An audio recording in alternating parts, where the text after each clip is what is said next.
Ce devoir de PS portait sur la danse au cycle 2, et plus particulièrement en CE1. Dans une première partie, nous devions répondre à 4 questions. Donc, tout d'abord, quelle place peut occuper ce module d'enseignement dans le cadre plus général de l'EPS pour cette classe de CE1? Dans le cadre plus général de l'EPS, ce module d'enseignement permet à cette classe de C1 de s'engager lucidement dans l'activité, comme s'engager dans des actions progressivement plus complexes, reconnaître, exprimer, contrôler ses émotions et leurs effets dans des situations où on se produit devant les autres, enrichir son répertoire de sensations motrices inhabituelles. Cela permet également de construire un projet d'action individuel ou collectif, adapté à leurs possibilités, mais aussi mesurer et apprécier les effets de l'activité, lire des indices de plus en plus variés en hauteur, en distance, en mobilité. Enfin, ce module permet d'appliquer des règles de vie collective, coopérer et assurer plusieurs rôles. Ensuite, la question était quelle place peut avoir la musique dans ce type d'enseignement? Donc en danse créative, le support musical peut ou pas être un inducteur. S'il en est un, le danseur peut caler ses mouvements sur lui ou au contraire être en apposition afin de créer un contraste. La musique est un levier pour motiver les élèves. Il faut varier les musiques afin de favoriser l'ouverture culturelle des élèves, classique, jazz, variété, musique du monde, etc. La musique matérialise les pages de temps où l'on danse. La troisième question était que pensez-vous de l'entrée dans l'activité? Donc il s'agit ici du deuxième cours d'expression corporelle et il semble que cette entrée dans l'activité corresponde davantage à une séance plus avancée dans le temps. En effet, lors de cette séance, les élèves sont amenés directement à enchaîner 3 actions. Ici, un choix plus judicieux aurait été de mettre en place des petits jeux afin de faire évoluer la situation de référence, qui était réaliser une petite chorégraphie de 3 à 5 éléments sur un support sonore pour exprimer corporellement une lettre, un déplacement et un passage au sol. Donc le premier jeu aurait pu être les élèves se déplacent librement dans l'espace. Au signal, ils doivent se retourner vers un élément de la salle et regarder ce point en s'immobilisant. La position figée doit être au sol. Un deuxième petit jeu, les élèves se déplacent en marchant. Au signal, ils se transforment en robots avec des mouvements saccadés. Les élèves doivent faire travailler une seule partie du corps à la fois, puis seulement 2 parties du corps, par exemple. Enfin, un troisième petit jeu, les élèves se déplacent dans l'espace.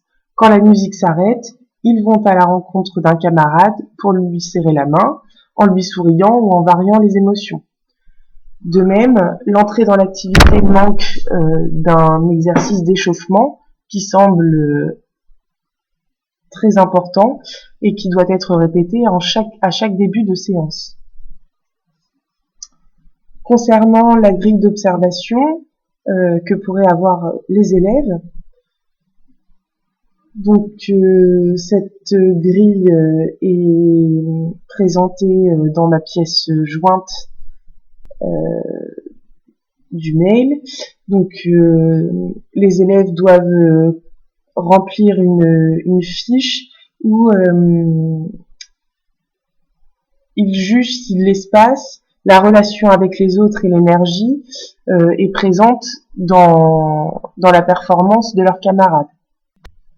Cette grille d'observation permet également aux élèves de s'attribuer plusieurs rôles, un rôle de danseur mais également un rôle d'observateur. Passons maintenant à la deuxième partie de ce devoir, qui consistait à décrire 3 situations permettant d'organiser une progression pour les séances suivantes. Donc mes élèves sont en classe de CE1 et on a déjà effectué 2 séances en classe, en danse. Je vais mettre en place 3 situations qui me permettront d'organiser une progression pour les séances suivantes. Cette séquence aboutira sur une représentation. Se produire devant des spectateurs demande également de gérer son stress et ses émotions, autant d'éléments qui vont contribuer à la construction d'une attitude santé. La danse renvoie à la compétence 4 de l'EPS, qui est concevoir et réaliser des actions à visée expressive, artistique et esthétique. Les programmes parus dans le BO de 2008 précisent la compétence attendue en fin de cycle 2.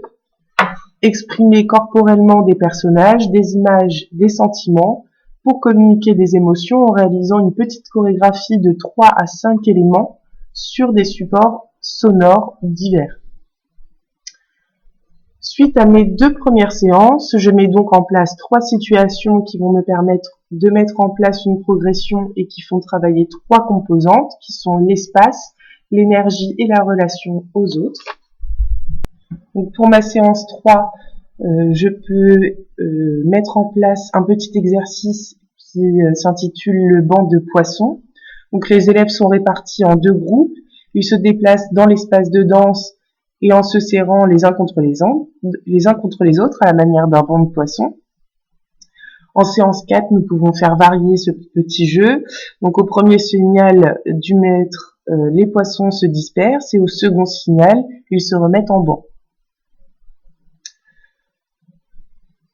Au niveau de l'énergie, les poupées de chiffon est un jeu qui peut tout à fait convenir. Donc, par binôme, les élèves évoluent sur un support musical ou non, en jouant alternativement sur le rôle de la poupée de chiffon et celui de l'enfant qui la manipule. Et en séance 4, nous pourrons faire la même situation avec des marionnettes et son marionnettiste, par exemple. Pour cela, il est bien entendu nécessaire de rappeler quelques règles, comme par exemple ne pas faire mal, ne pas mettre les autres mal à l'aise et être bienveillant envers ses camarades. Concernant la relation aux autres, le chef d'orchestre, par exemple, les élèves se déplacent librement dans l'espace de danse et au signal, ils rejoignent un meneur qui est désigné au préalable pour faire le même geste que lui ou prendre la même posture figée. En séance 4, on peut complexifier les déplacements intermédiaires, par exemple se déplacer en tournant ou se déplacer au sol. Pour les séances suivantes, donc les séances 5 et 6, concernant l'espace, tout d'abord on pourrait reprendre des jeux un petit peu différents pour faire évoluer les situations. Donc concernant l'espace, la photo de groupe, les élèves se déplacent dans l'espace avec pour consigne de ne pas entrer en contact avec les autres. Et au signal, ils se réunissent et s'immobilisent pour poser comme pour une photo de groupe. En séance 6, les élèves se regroupent par 2, un en position vers le haut et l'autre en position vers le bas, par exemple.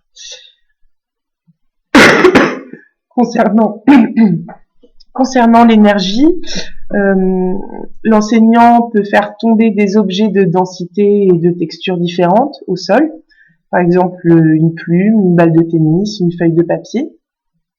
Et la consigne est d'essayer de reproduire la chute de cet objet avec son corps. En séance 6, on reprendrait le même exercice où il faudrait reproduire les chutes des objets en groupe compact, comme dans l'exercice du banc de poissons. Et enfin, concernant la relation aux autres, en séance 5, les élèves pourraient être regroupés au centre de l'espace de danse et ils représenteraient un sac de billes. Sur la musique, ils courent, ils marchent, ils roulent, ils tourbillonnent comme des billes.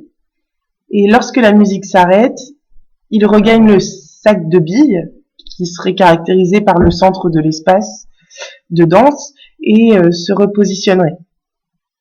Et en séance 6, nous ferions évoluer cela en formant plusieurs sacs de billes qui exploseraient à des moments différents donnés par l'enseignant. Bien sûr, ces situations peuvent être peuvent amener différentes différenciations. Donc, par exemple, la nature des inducteurs. Donc, s'il s'agit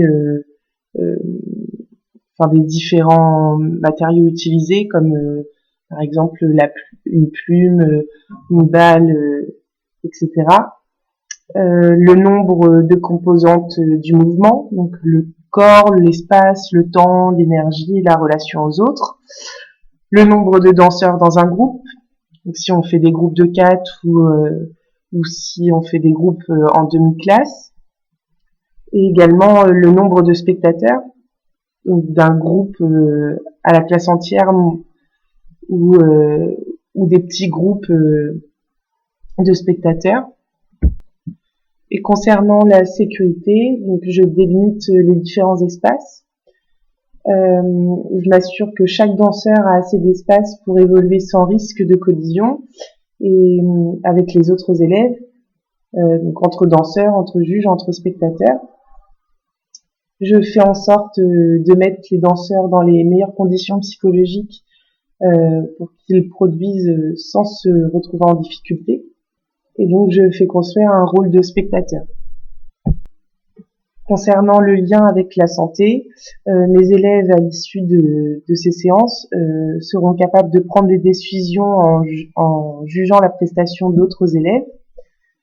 Ils seront également capables de gérer leur stress en étant vus et jugés lors de leur prestation, d'échanger avec leurs camarades, d'être solidaires en donnant des conseils aux autres élèves et avoir conscience d'eux-mêmes et de leur corps en dansant de manière variée et inhabituelle.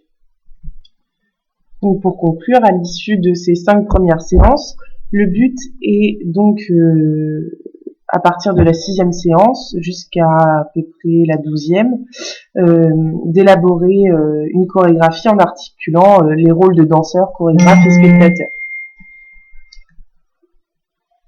Une évaluation sera donc faite et pourquoi pas aboutir à une représentation devant leurs camarades ou devant les parents lors d'un spectacle d'école.